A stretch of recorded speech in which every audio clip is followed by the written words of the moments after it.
Okay, hello everybody. Hello, I'm Lauren Bald, I'm Cameo Wynn. and we are Atypical Design Studio. Why do I feel like we should say that together? I almost did, and then I was like, no, stop yourself. We are. We are atypical. We should probably work on an intro, but we haven't gotten that far yet. So we are both owners and designers of Atypical Design Firm, and every week or so we put together, I put together a topic for us to discuss and surprise Cameo with it. And usually we just kind of see what happens. We put it out there. So this week I was like, I don't think we've talked about this before directly. We've talked about it like kind of in the in the peripheral of like other things we've talked about. And so today I wanted to talk about color, the use of color.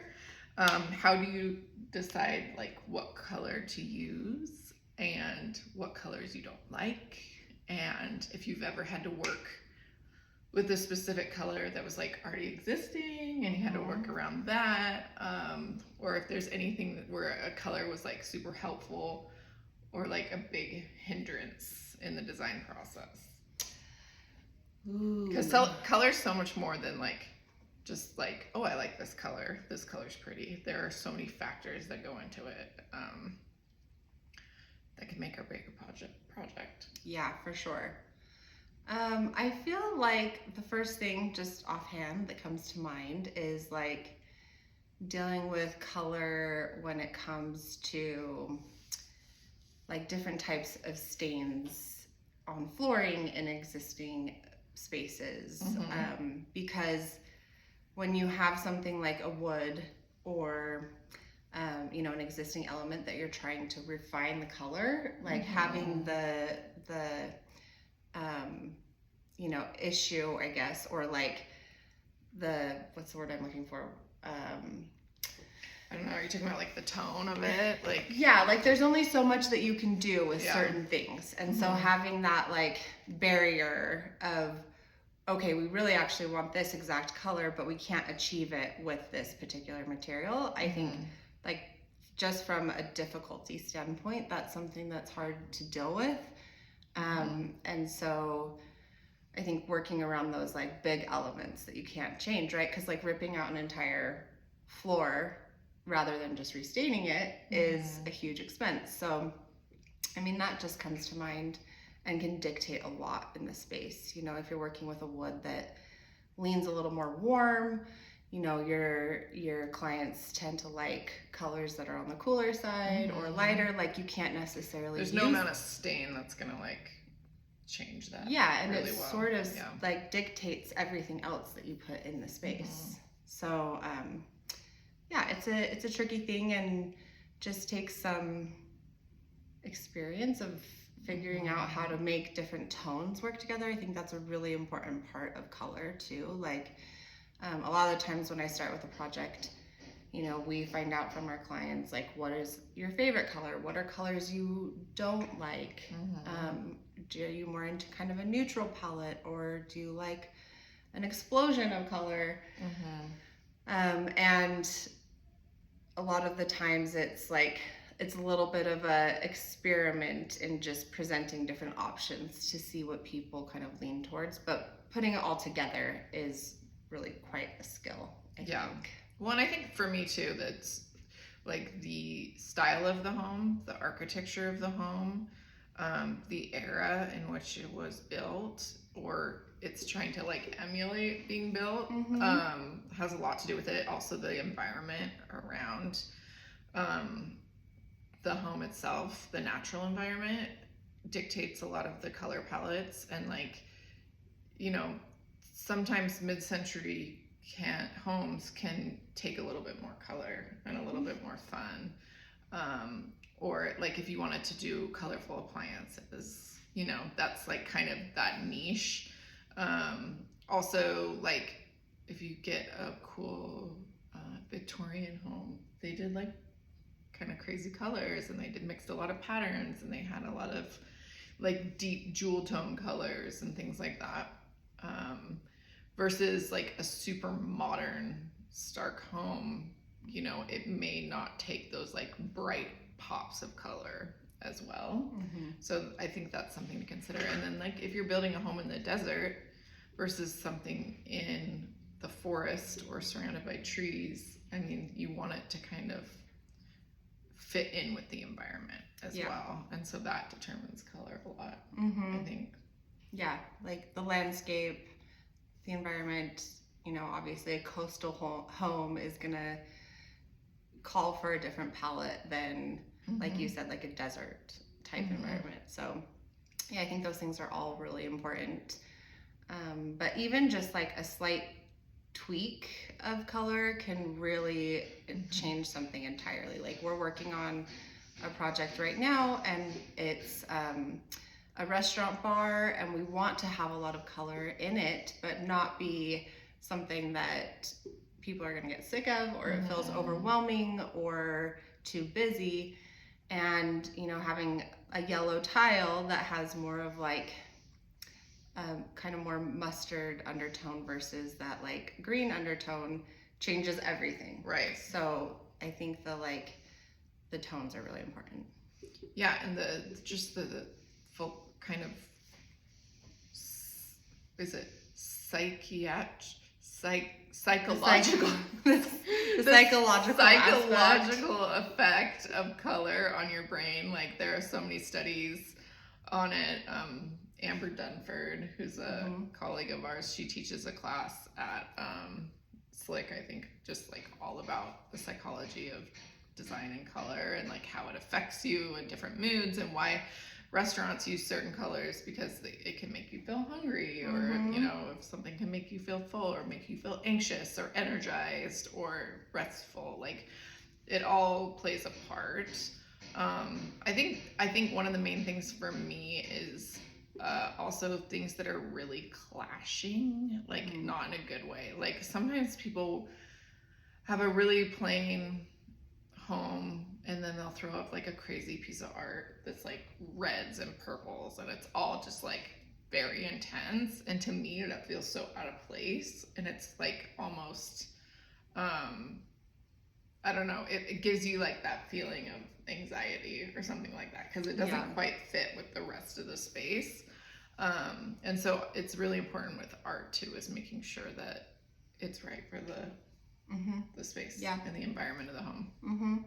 Yeah, and tying in the surrounding elements. You know, I think art is one of those things that it's so subjective, and it's such a personal perspective on what people like, that there may be something that, you know, one person loves and another person is like, I cannot get into that. But being able to tie the colors in the space, or at least it feels like together. There's a story. Yeah, so that there is a story and it doesn't feel random, right? And you know, uncomfortable. But yeah, I mean, I think like the combination of red and yellow makes you feel hungry. There's a reason why McDonald's. yeah, or just like a very bright red room automatically raises your heart rate when you walk into it. So probably don't do that in your bedroom. Like, get sexy all the time. Okay, maybe do it in your bedroom. But if you just like to sleep, maybe not. But yeah, so I think just playing around with it and making sure that you're not clashing, and thinking about the environment and understanding like how colors make you feel and a good combination of them.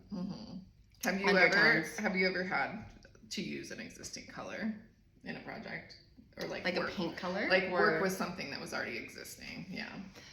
I mean, like maybe it was a piece of art that they loved, or a piece of furniture they loved. Or almost. I mean, I feel like almost every project there's something that it's like, we have this, we love it. Or even just, you know, we have a mid-century home that we're working on right now, and we all really like the existing brick, and it's important to keep it because it's an interior and exterior like architectural detail. Totally. And it has been so difficult to get the right tones to go with the brick. Like the brick on its own is actually pretty, but the combination of it with anything else it's been tough. I'm working on a mid-century home as well that have the same thing. The brick is super cool. It's super unique. You can't find it anymore. It's got like these yellow and pink and sort of teal undertones. It's kind of crazy, and it's defined the entire space. And we've pretty much designed the entire color palette around the brick and making sure that everything we choose, from rugs to accent pillows to lighting, it's going to work well with that brick. Yeah, totally. And like bringing it back to the wood element, like I'm working on another project, like that's kind of what made me think of it, is that we sanded the floor down because we were going to restain it thinking it was white oak, and it's actually red oak.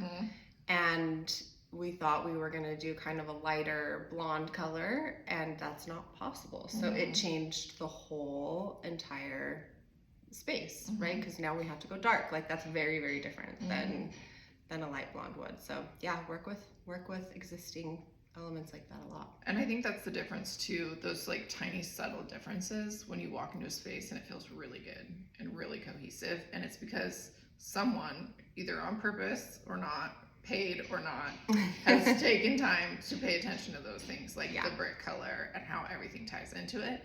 And then versus walking into a space where everything just kind of feels off.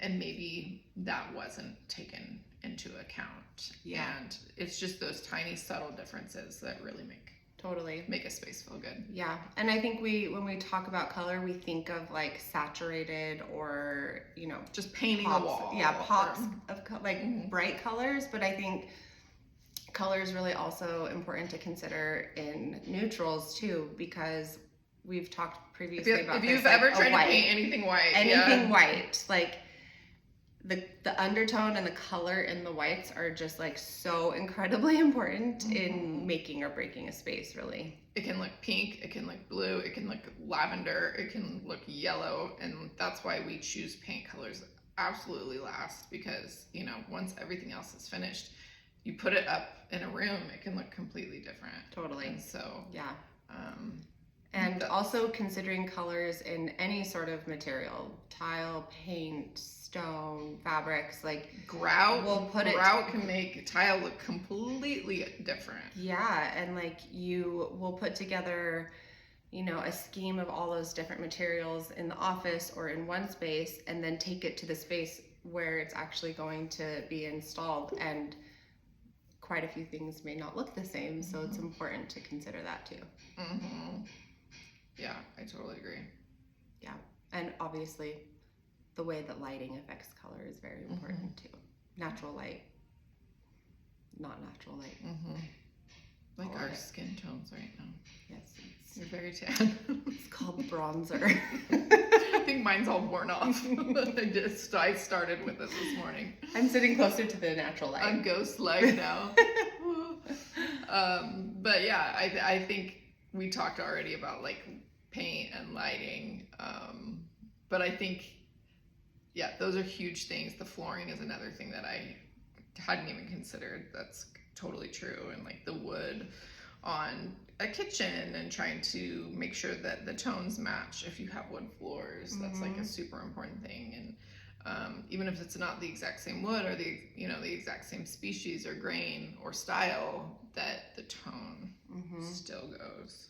And considering the fact that on a lot of materials, color changes over time too. So like anticipating that, okay, this is kind of darker now, we like the way that it looks when we first install it, but after it gets some sun on it and the light kind of changes the color, in a year, are you going to like that this has more of an orange undertone in the space? So like thinking through those things, I feel like is important too.